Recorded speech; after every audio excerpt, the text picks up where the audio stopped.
I think the future of design is tough to predict. That's what makes it so exciting.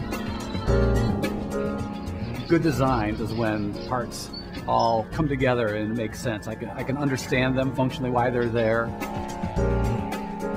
I think that it changes on a daily basis based on the world and how it's changing, the world and how you're seeing it. So we like to think of ourselves as social anthropologists. We step back and we take a hard look at the world around us by coming to cities like New York, by going to Paris, by meeting and talking and observing how people are working. I think behaviors are an interesting thing to try and understand. I think it's why it's so important that you be worldly and that you never think that you can rest on what you already know. I think that you need to always be curious and always be exploring and always be traveling, because people around the world, all thinking about the same subject, will all behave differently. We have the fortune to go to some really great cities. We happened to be in Hong Kong. As we were walking the city streets, we came across a street vendor. Honestly, I suspect what stopped us dead in our tracks was some aspect of theater that was taking place. The man was sitting there and he was wrapping these crabs up in a very, very specific way. So we'll stop and we'll be like, why is that going on? What are those people trying to do? I don't understand what's happening. And together, it's nice when you have somebody there that you can go, why do you think they duct tape that thing together?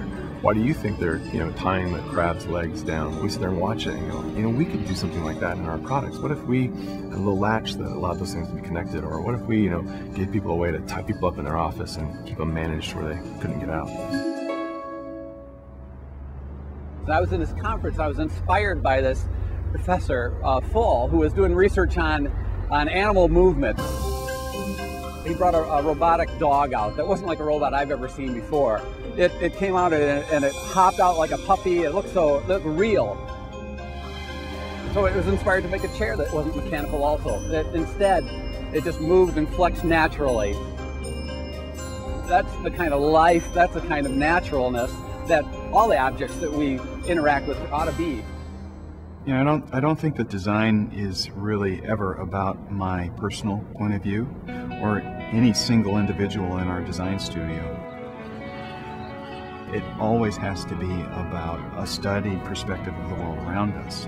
In the end, we're here to solve problems that address your needs, not mine. So in that sense, then, as designers, we also have to be social anthropologists. We have to spend time understanding the world around us, whether it's technology, whether it's society, whether it's cultural changes.